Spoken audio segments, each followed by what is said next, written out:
Hello, and welcome to this episode of ESG Talk. It's a quick author chat today. One of the things that I find interesting as we enter holiday season around the world is preparing for what books I want to read in 2023. And as I was on Amazon looking for some books, this one really caught my attention. It was rated #1 for business and ethics in the new release section. And here's why I found it so interesting. The title is Profit and Purpose: How Business Can Lift Up the World. And I thought we have got to get this author on ESG Talk to hear more about this book and it as a read for you in 2023. I'm pleased to have Professor George Serafeim join us. He is a Harvard Business School professor, one of the youngest to receive a tenure as well as chair in his department as an associate professor.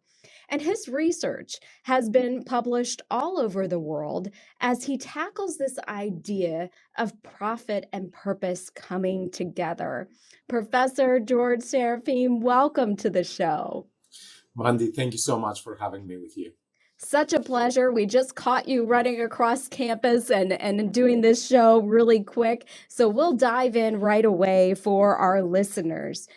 I thought how you opened the book was very interesting. You talk about the gaps in research. And on a previous show with another professor, Raj Gopal from Columbia, we talked about the role of academia to push businesses forward, to push the conversation of environment, social, and governance forward.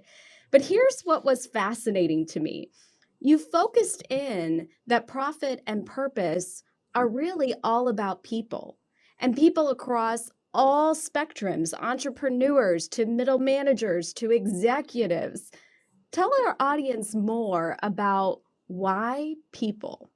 Mandi, you're raising a central theme of the book, which is about people making a difference. And I think there is a misperception, and I would say a myth out there, which is it's all about somehow systems, and it's all about the invisible hand of the market, while in reality, it's the very visible hand of individuals that are deciding to make a difference. And then they are mobilizing their colleagues to try and build a new product line. They are starting a new business. They are designing a new product, a new process inside a company, and so forth. And one recurring theme across the book is the stories of individual people that are finding both the conviction, but also the courage and the management skills to be able not only to ideate, but also to implement that solution. And that's why people, for me, is at the core of the issue. Plus, also in the ESG space, it's very often that you hear criticisms and also ideas about what other people should do. But actually, the important piece is about what each one individual we could do as business leaders running an organization and leading an organization. So the book is really about how the world has changed and why ESG issues have become more important over time. And then what does it mean for me as an individual, middle manager, senior executive, entrepreneur? What can I do about it? I value so much that you go there because I often tell people environment, social, and governance is the most humanistic field that you could be in and the most humanistic conversation because it is about the people in business as well as the people in society that you engage with. And in your book, you move a little bit into this notion that it has increased over time.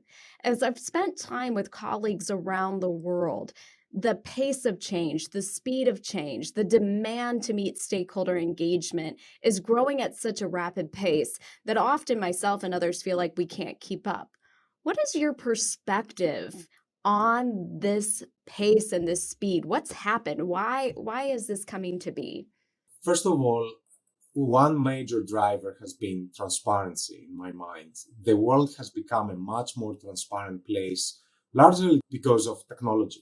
other technology companies have created an environment where people can actually share ideas online, and as a result, information gets diffused much more rapidly and much more widely.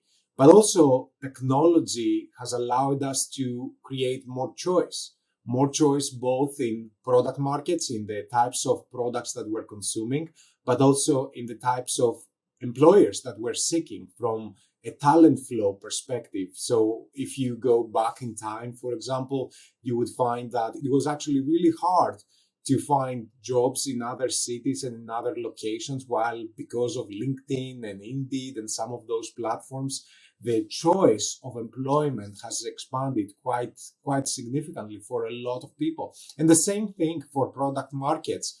And what is happening on the technology side, think about something that we probably all buy these days, which is cars.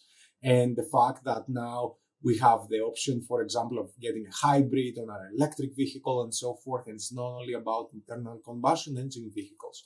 So technology has expanded pretty significantly, both transparency, but also choice. And without expansion of transparency and choice, something else that has happened is that the voice of customers and employees has been amplified over time, because now you can actually choose what you want, what you are expecting from the brands, and what you want to be associated with. And at the same time, you actually have more information to make distinctions between that. So, and as the level of voice has increased, and at the same time, technology has changed the relative level of different types of capitals that are driving competitiveness around the world. And it's not so much about physical capital anymore, but it's more about human capital, discussing about people before, social capital, the level of trust that you're building with society, intellectual capital that is coming from the innovative ideas and the accumulation of them inside the workforce. As a result, trust from the perspective of the society and the customers, the ability to attract, retain, and grow talent inside organizations have become more important drivers of competitiveness. So I think it's this interconnection between technology driving both transparency and choice that is leading to increased levels of voice. And when you couple that with what does it mean to have corporate value and where is that coming from these days, I think this explains, not fully, but to a large extent, why we're experiencing I would say, a very high level of competitive imperative for ESG issues.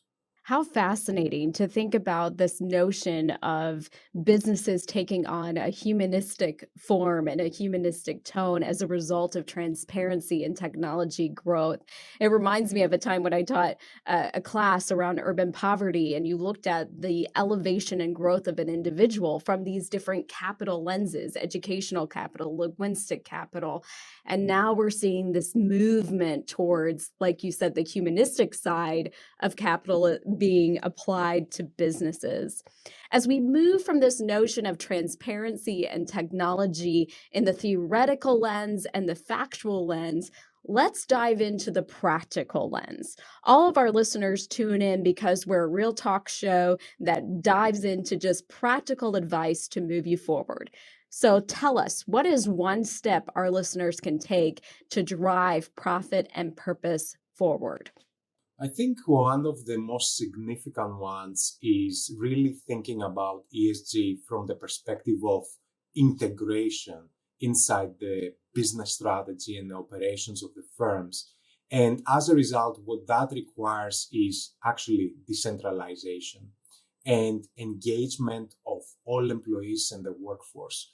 So one of the things that you find consistently in many of the organizations that have been able to move from looking at ESG from an efficiency perspective to looking at ESG from a product innovation and growth perspective is this idea that have been able to actually decentralize responsibilities, ESG responsibilities throughout the organization.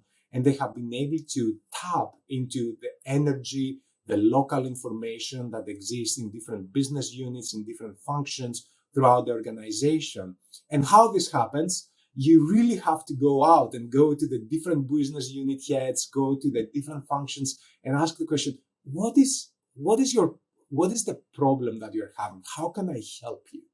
And one of the things that happens is that different common elements across different problems arise. That might be a problem with procurement. That might be a problem with the volatility of the raw ingredients that are going to the manufacturing process. That might be a problem with attracting and retaining people. And then you can say, well, how actually I can help you solve that problem? And then actually getting ideas from all the workforce. And right now, this is one of the types of work that we're doing with crowdsourcing ideation, if you will, from the base of the employees, ends up being something that increases the energy inside the organization, ends up providing with solutions that otherwise you wouldn't be able to come up with. And at the same time, engaging broadly the organization into the ESG journey instead of having a few people really being responsible for that and everybody else feeling that really is not my problem. Well, I think you just gave us 2 ideas for future shows in 2023, crowdsourcing with employees, and I am aligned with you. I think we're seeing more and more chief sustainability officers, ESG officers, either at the C-suite level and some making moves to the revenue side of the business, which I think is where we might see some potential growth as we head into 2023. Well, I hope this author episode has been interesting for each of our listeners. In our show notes, we will have a LinkedIn so that you can connect with this author, as well as a link to the book.